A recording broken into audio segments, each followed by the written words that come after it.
Today's video is sponsored by Berry House Coffee Roasters. Welcome back. I'm Tedward. It's 70 degrees because we're in beautiful sunny California with all the kings of YouTube POV. We have a house out here. I'm not going to tell you where it is, and I'm going to do my best not to show you where it is while I'm uploading live because I don't need you guys visiting us. But we've got a slew of cool cars, and I'm starting off with a weird one. We've got the AMG EQS. There's too many specs to know, but let's just put it this way. This is Mercedes' comfy competitor to the Taycan, to Tesla's Model S, and it is fast as hell. It doesn't charge fast as hell, but fast enough. It does a 200 kilowatt charge speed. It's all-wheel drive, and this one is equipped, I don't know if they all are, I need to do a little more research on these, but man, oh man, the rear axle steering on this is 9 degrees. So while it may look a little chunky, this thing is incredibly agile in small spaces, and hopefully we're gonna find out today if it's agile in the canyons. Now, there's so many specs to list, so I'm just gonna tell you a few of them. 694 horsepower with a boost function that will provide 751. The numbers that we get out of these EVs now are just so outrageous that it sounds like you're joking, but the torque, 700 pound-feet, and with boost, 752. Now, this car, being a Mercedes, has all kinds of outrageous and eclectic technology. Its one-pedal driving is kind of the strangest thing I've ever felt because it like operates the brake pedal for you. You have to really trust this thing. It takes a little bit of time.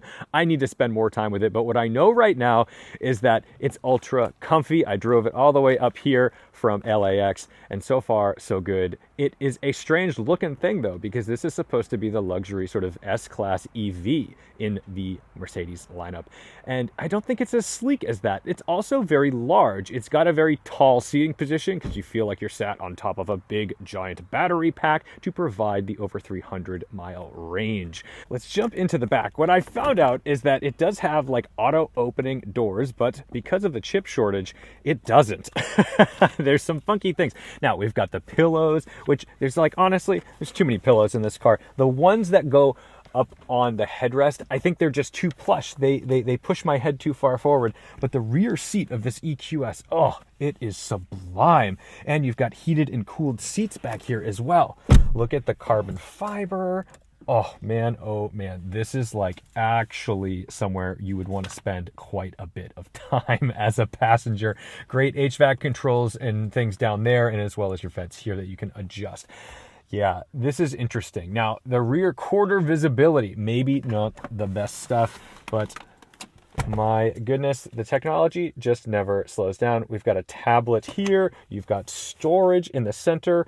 You have charging for your phone wirelessly in the back.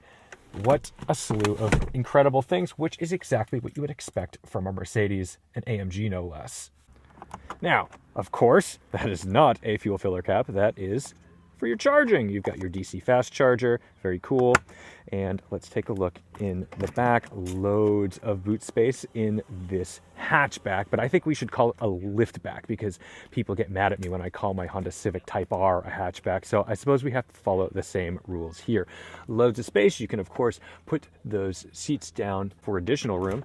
And then back here, you've got a little cubby for your tow recovery and charging stuff.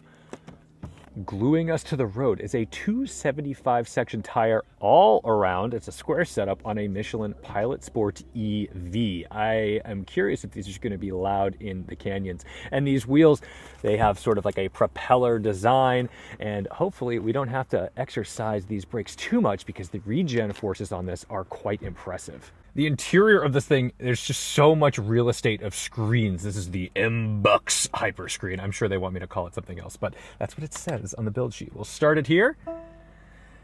And there we go. We've got a nice, fairly normal dashboard here, which is great. We do have paddle shifters on this lovely AMG steering wheel. And when you use the paddle shifters, that's how you tell it how you want it to regenerate the braking. I like that. We're plugged into the phone right now, so it's going to give us all of our Apple CarPlay stuff up here, as well as our HVAC controls. Pretty simple stuff, not hard to go through and decipher. But what is interesting is that this has a screen for your passenger, and it shows the Avatar concept Mercedes. Now, if someone's sitting on this seat, it knows, and then it'll allow you to power it on, and you can play through some menus there. While I sit here, I am not entitled to access to this screen, but it is there. Overall, the one big complaint I think I have before we even leave is that this dashboard is very high. I've had to raise my seat quite a bit just to be in a position where I feel like I have great visibility. And then we have our heated seats, our cooled seats, and this is always a legendary thing. You can turn on your heated seats and cooled seats at the same time. Good job, Mercedes-Benz. You know how to appeal to a persnickety car reviewer. In here, very lovely cavernous space with some extra charge ports, and the leather and all the materials are pretty good. We've got a killer Burmeister sound system. I could just relax at 1,000,000 miles an hour in this thing. Like any normal Mercedes, to put it in drive, you use this switch here. And then this is what I want to show you, is this insane rear steer. 9 degrees, man, 9 degrees.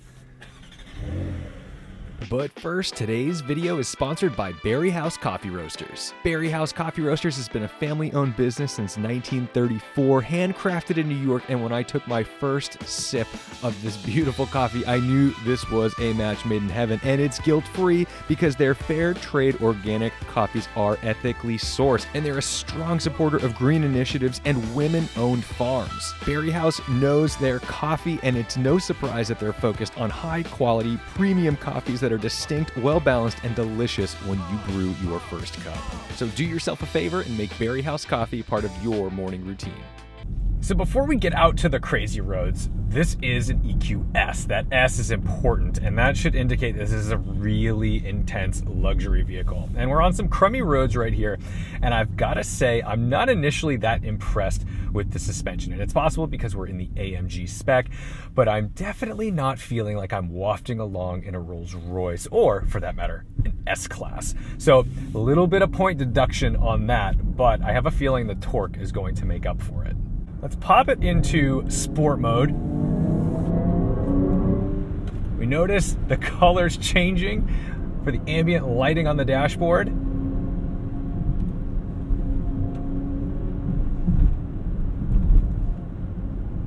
Beautiful views out here. Oh my goodness, I just love California. I'm so happy to be out here. Not only that, I'm happy to be out here with my friends. Can use this paddle to put strong recuperation down. I like that they said recuperation, not regenerative braking. That's a long way to put it. So recuperation gets the job done with 2 words. Let's pop it into S Plus mode. Oh my goodness. That is absolutely crazy. What is it telling me? Hang on. What is that?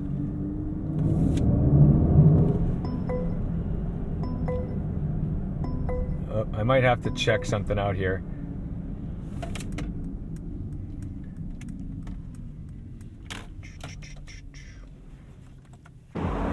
It looks like I've solved my hood latch issue, but let's find out. We'll do a little standing start acceleration just to find out what this thing is actually like from a dig.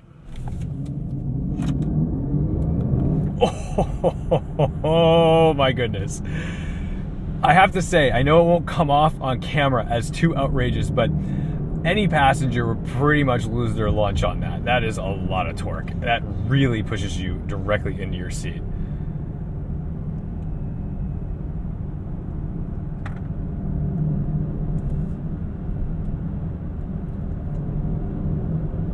While it's agile, it doesn't completely mask its weight. I'm very aware of how large this vehicle is, how much it weighs when I'm in the corners, but the way it's putting power down, the way it seems to sort out traction gives you a lot of confidence. Let's go get into some twistier stuff.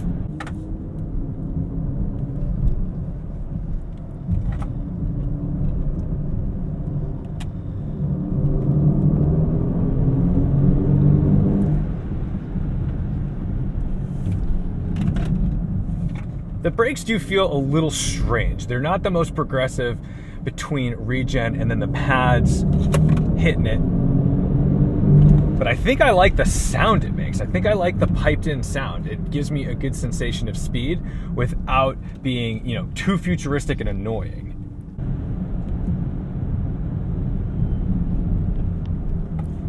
Yeah, this thing is seriously quick, seriously capable. It's a little harsher from a suspension standpoint than I anticipated from Mercedes. But it's just wild how it puts it down. Beautiful GT3.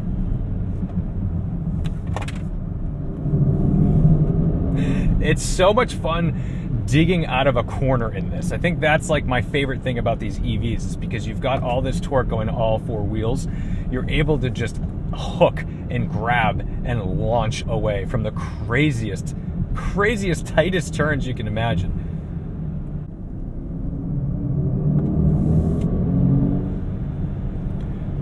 So in terms of my first driving impressions, very bright out here.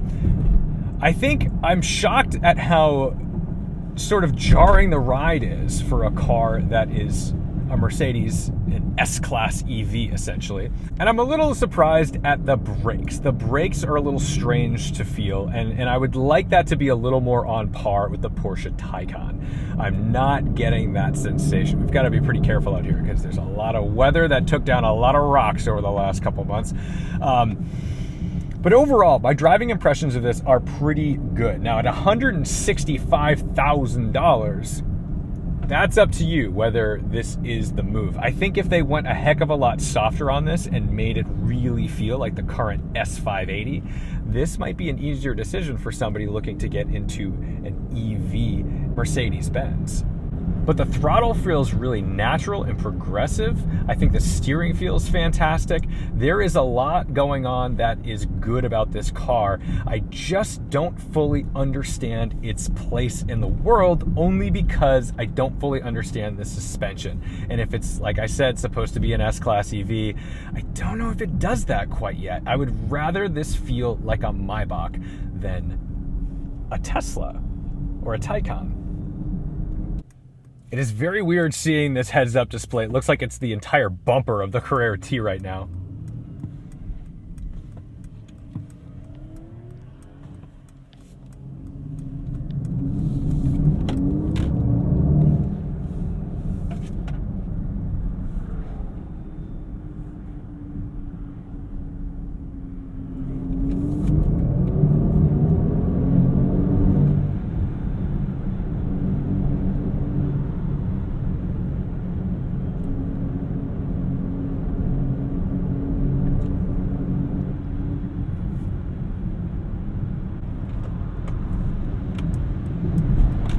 No fun tunnel noises for me.